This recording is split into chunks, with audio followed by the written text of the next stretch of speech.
Here are core educational requirements. This is set by CAUN and also set by state standards. Okay, so professional counselor orientation and ethical practice. You're getting the professional counseling orientation in this course, and then ethical practice is going to be a different course. Multiculturalism.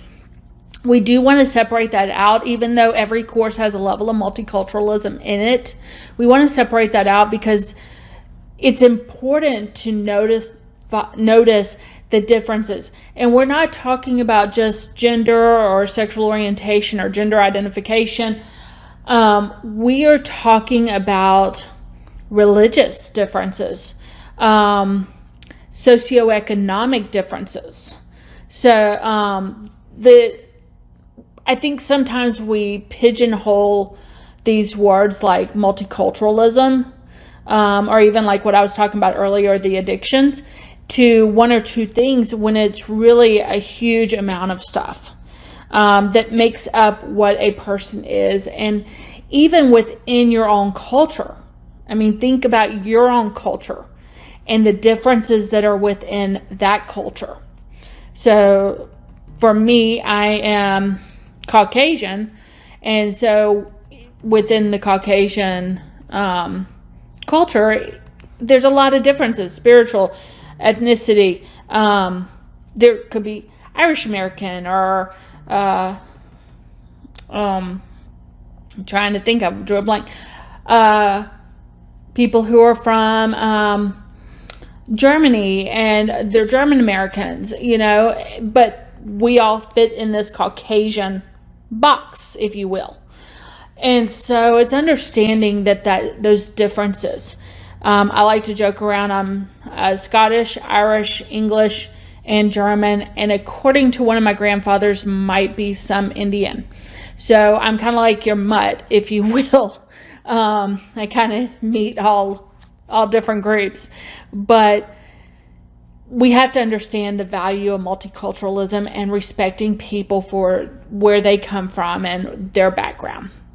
And then human growth and development, career counseling, which has always been a part of the process, counseling and helping relationships, group counseling and group work. Expect when you take group counseling, you will be on campus for an intensive. That intensive is set up by your professor on when and how long and how many days. So expect that to happen. That is part of meeting CAUN requirements and state requirements, because through that group counseling intensive, we really do have a lot of practice in how to adequately do groups.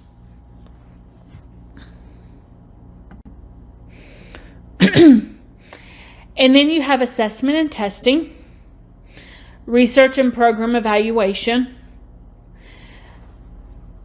But even after all that, you have 88 separate standards that have to be addressed through counseling curriculum that we are required to teach you.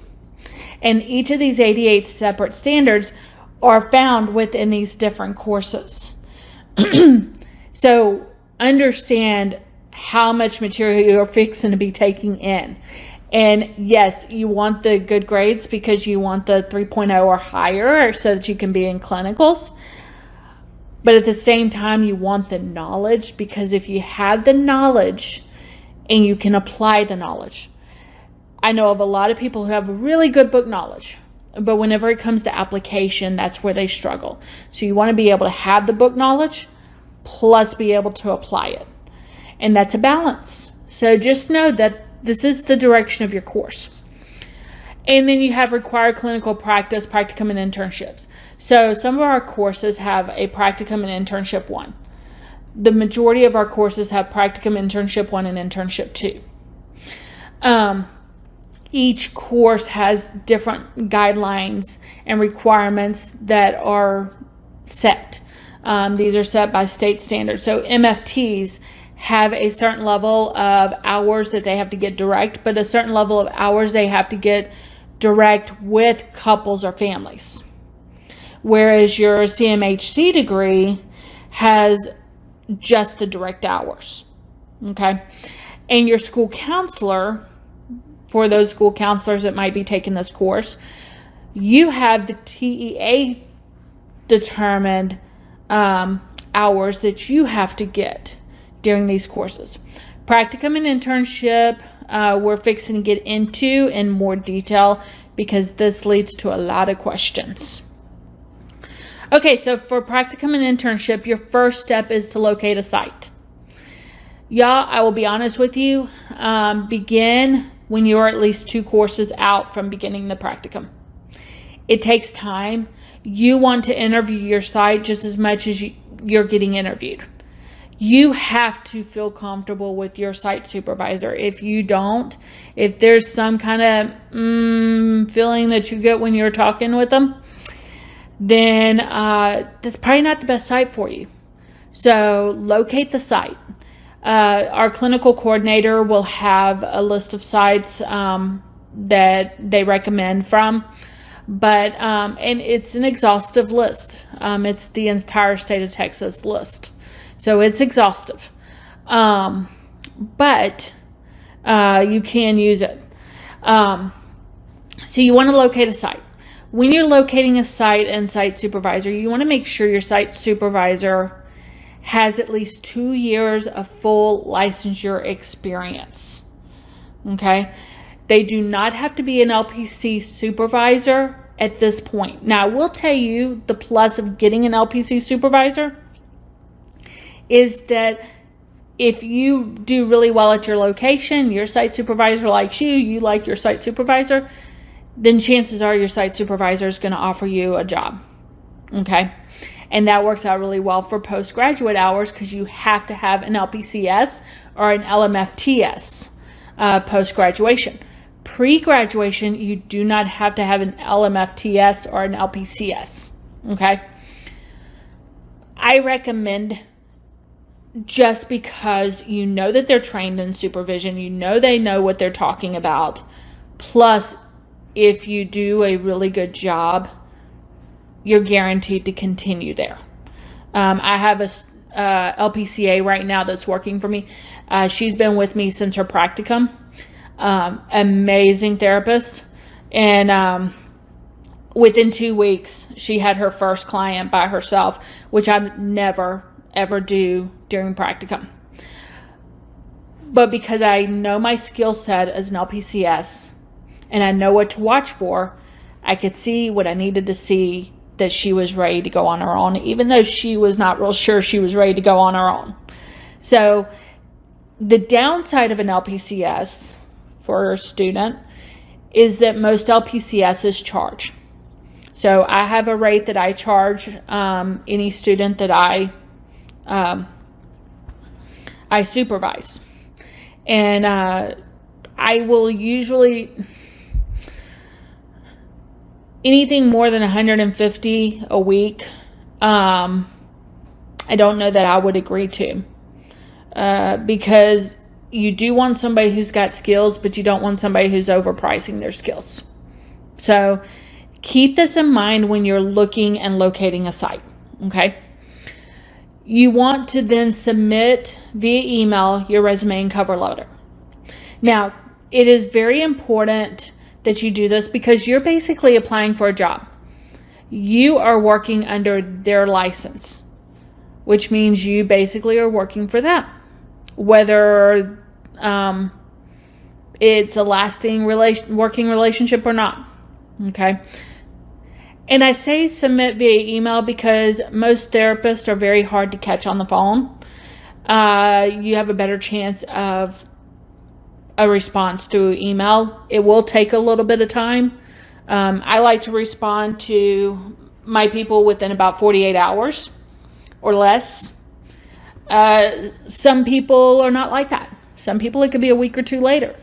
So keep that in mind. And depending on what the therapist's caseload is, will depend on how long it's going to take for a response. So that's why you want to start a pretty good distance out from your practicum course and get that nailed down. You want to obtain malpractice insurance. I've listed the 2 that are most widely used by our students. I can tell you I've used CPH since my master's level clinicals. been extremely happy with them. They have helped out in different situations. And so I can recommend them. I've had people who have used HPSCO and have also found that to be beneficial. Plus, both of these are economically reasonable for you as a student. Okay. The fourth step is interviewing with the site. So you're going to interview. You want to make sure you're putting your best foot forward, even if you're interviewing via Zoom. Okay. A lot of sites now are doing via Zoom for interviews. It's just post-COVID world. So you want to make sure that you're appropriate. What they see when they look at you on the camera or when they look at you face to face is somebody who is not dressing provocatively, somebody who is put together, meaning if a shirt is supposed to be tucked in, tuck in the shirt. You know, for guys, if you want to wear a tie, you can wear a tie. Not always necessary. A nice dress shirt tends to work out for you guys. But, a tie just steps it up. Coat and tie always steps it up. So that's something to keep in mind for the guys. For the women, making sure that you're not wearing anything that's low cut or revealing. If you do have tattoos, or if you do have things that as you looked at the website, you realize they're probably not going to go for this, then you want to keep those covered. Okay. Again, it's like what I said at the very beginning. It's understanding where you're working and you're the professional now. So kind of keep that in mind when you're doing the interviews. Once approved, your site you'll actually fill out a anthology and put in your site supervisor's information. Your site supervisor will then automatically receive any and all paperwork they need to complete at the appropriate timelines. They will have a link to sign off on your logs. So I have HBU clinical coordinator, currently Dr. Wagner. That is not the case anymore. Currently it is Dr. Cozart, but just know that your clinical coordinator has to approve your site. Okay. So if they don't approve, then that's going to be an issue that you're going to have to jump through. Sometimes the reason why we don't approve is because the site supervisor has had a grievance filed on them with the state board, and the grievance was such that we don't feel like it would be a good learning environment for you. Sometimes we don't sign because we know of other students who have been through that site and did not have a positive experience, and so we do not want to continue using a place that is not going to give you the best experience possible. Sometimes we don't sign because the person is not fully licensed, or they have not been fully licensed for at least 2 years. And then finally, sometimes we don't sign because the site supervisor is off-site. So those are typically the 4 reasons of why the clinical coordinator will not sign off. But and that's why you want to make sure you have all your ducks in a row, when you start putting in that paperwork. And you want to pre-check a lot of these things. So if you want to pre-check a site supervisor's standing with the state, you can do an online search for that person, and it'll say at the very bottom, it'll say if there's been any grievances or any concerns filed against that person. And so that way, when you're filling in this paperwork and you're agreeing that yes, I'm going to work with this person, to the best of your knowledge, that those 4 reasons are not going to be reasons for denial. If it still is denied, which is rare, then speak with the clinical coordinator and they can explain why. Your hours begin at the start of your practicum course. You cannot start your practicum course prior to the start of your course. Okay. Now, when you finish your practicum and you're about to start internship, sometimes there's a space, especially between the fall and spring semester. You have Christmas and then you have the beginning of January. You can work and continue gaining hours during that time as long as your site supervisor is willing to continue supervising you weekly. Okay. Now, if or when, whichever the case may be, we become CACREP certified, that will end. But for now, that is an option for you. But as far as starting your practicum, it has to start the day you start your first day of class, no earlier. Okay, so again, if you obtain a state licensed supervisor, expect to pay for supervision. All supervisors must have at least 2 years with a full license and be on site. Group supervision is completed with your professor. And so that is part of your supervision hours that you'll keep. So you have your direct hours on your chart. That's anything that is directly connected with the client. Okay. So if you're in a session with your site supervisor and they are allowing you to co-therapy, then if you bring up anything in the session, then you can count that as direct hours. If you sit there and you end up not bringing anything in, then you actually just shadowed that session. That would be indirect. Okay. Then you have your indirect hours. Those are your CEUs, any trainings that you want to get. Guys, right now would be the best time to get, during your practicum and internships, get your EMDR training and some of those trainings that cost a lot of money. Because when you graduate, you don't get the discounts, the student discount rates. So EMDR, Gottman, I think those are the two major ones that cost a lot of money and worth every bit of that money. So get it as a student going through clinicals, not postgraduate, is my recommendation. Then you have your supervision hours. That will be your weekly time with your site supervisor, as well as your 2 hour, 1 to 2 hours with your professor. So depending on how long your professor schedules those courses, then that depends on how much your supervision is. Now, your supervision actually is part of your indirect hours, which kind of gets a little confusing, but it's still logged separately. And you'll see what I'm talking about whenever you get a little bit closer to that. And then the CPCE exam is taken during your practicum. This is a required exam in order to leave and graduate the program. If we do not have a passing CPCE test form for you, then we cannot recommend you for graduation. This exam is monitored by NBCC, who also develops the NCE that you take post-graduation.